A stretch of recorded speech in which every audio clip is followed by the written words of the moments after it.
अध्याय 4 दिव्य ज्ञान। भगवान श्री कृष्ण ने कहा, मैंने इस अमर योग विद्या का उपदेश सूर्यदेव विवस्वान को दिया और विवस्वान ने मनुष्यों के पिता मनु को उपदेश दिया और मनु ने इसका उपदेश इक्ष्वाकु को दिया। आज मेरे द्वारा वही यह प्राचीन योग यानी परमेश्वर के साथ अपने संबंध का विज्ञान तुमसे कहा जा रहा है, क्योंकि तुम मेरे भक्त तथा मित्र हो। अतः तुम इस विज्ञान के दिव्य रहस्य को समझ सकते हो। इस प्रकार यह परम विज्ञान गुरु परंपरा द्वारा प्राप्त किया गया और राज ऋषियों ने इसी विधि से इसे समझा, किंतु कालक्रम में यह परंपरा छिन्न हो गई। अतः यह विज्ञान यथारूप में लुप्त हो गया लगता है। अर्जुन ने कहा, सूर्यदेव विवस्वान आपसे पहले हो चुके हैं, तो फिर मैं कैसे समझूं कि प्रारंभ में भी आपने उन्हें इस विद्या का उपदेश दिया था। श्री भगवान ने कहा, तुम्हारे तथा मेरे अनेकानेक जन्म हो चुके हैं। मुझे तो उन सबका स्मरण है, किंतु हे परंतप तुम्हें उनका स्मरण नहीं रह सकता है।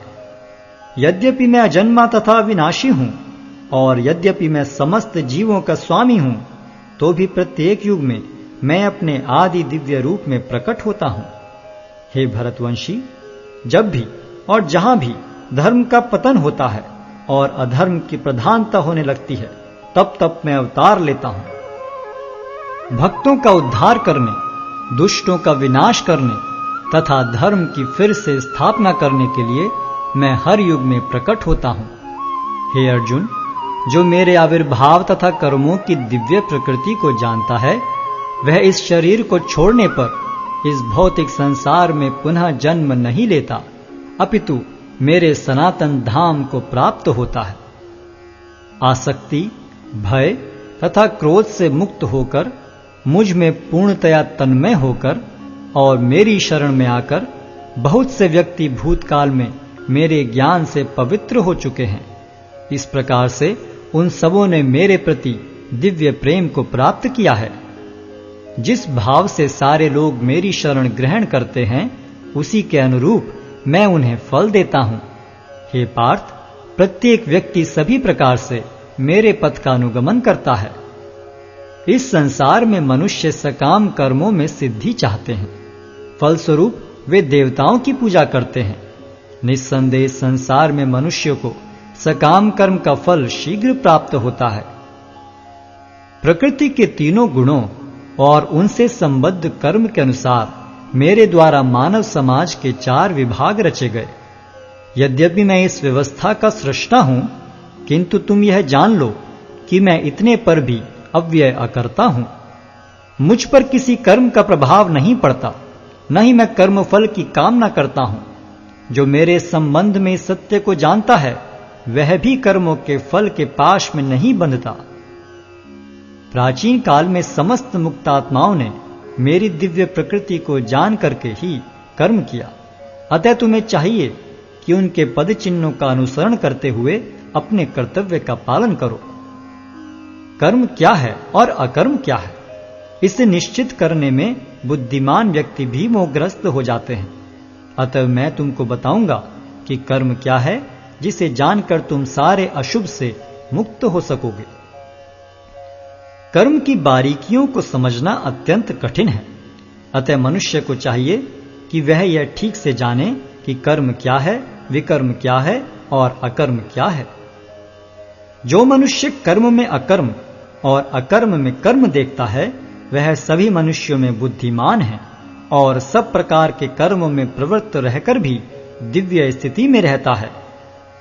जिस व्यक्ति का प्रत्येक प्रयास इंद्रिय तृप्ति की कामना से रहित होता है, उसे पूर्ण ज्ञानी समझा जाता है।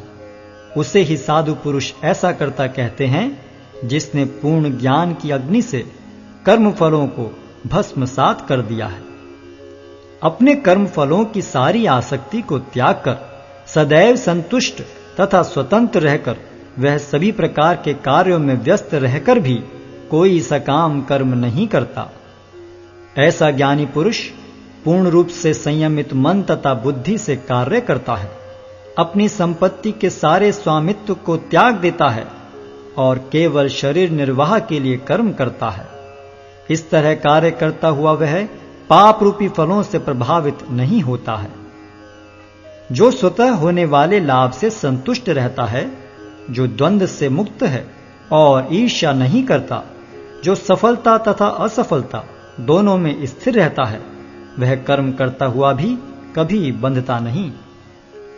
जो पुरुष प्रकृति के गुणों के प्रति अनासक्त है और जो दिव्य ज्ञान में पूर्णतया स्थित है, उसके सारे कर्म ब्रह्म में लीन हो जाते हैं।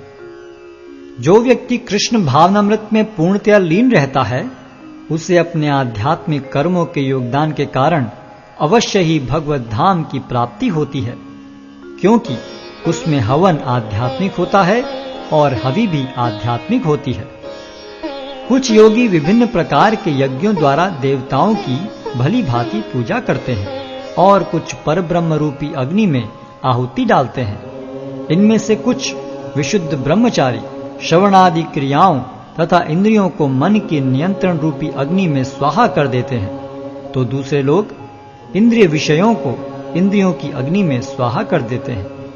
दूसरे जो मन तथा इंद्रियों को वश में करके आत्म साक्षात्कार करना चाहते हैं, संपूर्ण इंद्रियों तथा प्राणवायु के कार्यों को संयमित मन रूपी अग्नि में आहुति कर देते हैं। कठोर व्रत अंगीकार करके कुछ लोग अपनी संपत्ति का त्याग करके, कुछ कठिन तपस्या द्वारा, कुछ अष्टांग योग पद्धति के अभ्यास द्वारा अथवा दिव्य ज्ञान में उन्नति करने के लिए वेदों के अध्ययन द्वारा प्रबुद्ध बनते हैं। अन्य लोग भी हैं जो समाधि में रहने के लिए श्वास को रोके रहते हैं। वे अपान में प्राण को और प्राण में अपान को रोकने का अभ्यास करते हैं और अंत में प्राण अपान को रोककर समाधि में रहते हैं। अन्य योगी कम भोजन करके प्राण की प्राण में ही आहुति देते हैं। ये सभी यज्ञ करने वाले यज्ञों का अर्थ जानने के कारण पाप कर्मों से मुक्त हो जाते हैं और यज्ञों के फल रूपी अमृत को चखकर परम दिव्य आकाश की ओर बढ़ते जाते हैं। हे कुरुश्रेष्ठ, जब यज्ञ के बिना मनुष्य इस लोक में या तो इस जीवन में ही सुखपूर्वक नहीं रह सकता, तो फिर अगले जन्म में कैसे रह सकेगा। ये विभिन्न प्रकार के यज्ञ वेद सम्मत हैं और ये सभी विभिन्न प्रकार के कर्मों से उत्पन्न हैं। इन्हें इस रूप में जानने पर तुम मुक्त हो जाओगे। हे परंतप, द्रव्य यज्ञ से ज्ञान यज्ञ श्रेष्ठ है। हे पार्थ, अंततो गत्वा सारे कर्म यज्ञों का अवसान दिव्य ज्ञान में होता है। तुम गुरु के पास जाकर सत्य को जानने का प्रयास करो, उनसे विनीत होकर जिज्ञासा करो और उनकी सेवा करो। स्वरूप सिद्ध व्यक्ति तुम्हें ज्ञान प्रदान कर सकते हैं, क्योंकि उन्होंने सत्य का दर्शन किया है। स्वरूप सिद्ध व्यक्ति से वास्तविक ज्ञान प्राप्त कर चुकने पर तुम पुनः कभी ऐसे मोह को प्राप्त नहीं होगे, क्योंकि इस ज्ञान के द्वारा तुम देख सकोगे कि सभी जीव परमात्मा के अंश स्वरूप हैं, अर्थात वे सब मेरे हैं। यदि तुम्हें समस्त पापियों में भी सर्वाधिक पापी समझा जाए, तो भी तुम दिव्य ज्ञान रूपी नाव में स्थित होकर दुख सागर को पार करने में समर्थ होगे। जैसे प्रज्वलित अग्नि ईंधन को भस्म कर देती है, उसी तरह हे अर्जुन, ज्ञान रूपी अग्नि भौतिक कर्मों के समस्त फलों को जला डालती है।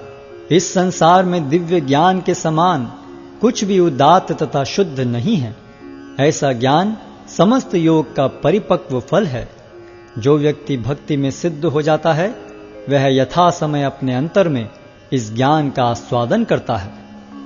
जो श्रद्धालु दिव्य ज्ञान में समर्पित हैं और जिसने इंद्रियों को वश में कर लिया है, वह इस ज्ञान को प्राप्त करने का अधिकारी है और इसे प्राप्त करते ही वह तुरंत आध्यात्मिक शांति को प्राप्त होता है।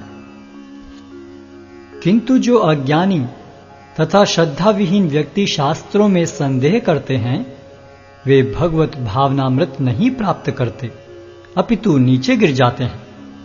संशयात्मा के लिए न तो इस लोक में न ही परलोक में कोई सुख है। जो व्यक्ति अपने कर्म फलों का परित्याग करते हुए भक्ति करता है और जिसके संशय दिव्य ज्ञान द्वारा विनष्ट हो चुके हैं, वही वास्तव में आत्मपरायण है। हे धनंजय, वह कर्मों के बंधन से नहीं बंधता। अतएव तुम्हारे हृदय में अज्ञान के कारण जो संशय उठे हैं, उन्हें ज्ञान रूपी शस्त्र से काट डालो। हे भारत, तुम योग से समन्वित होकर खड़े हो और युद्ध करो।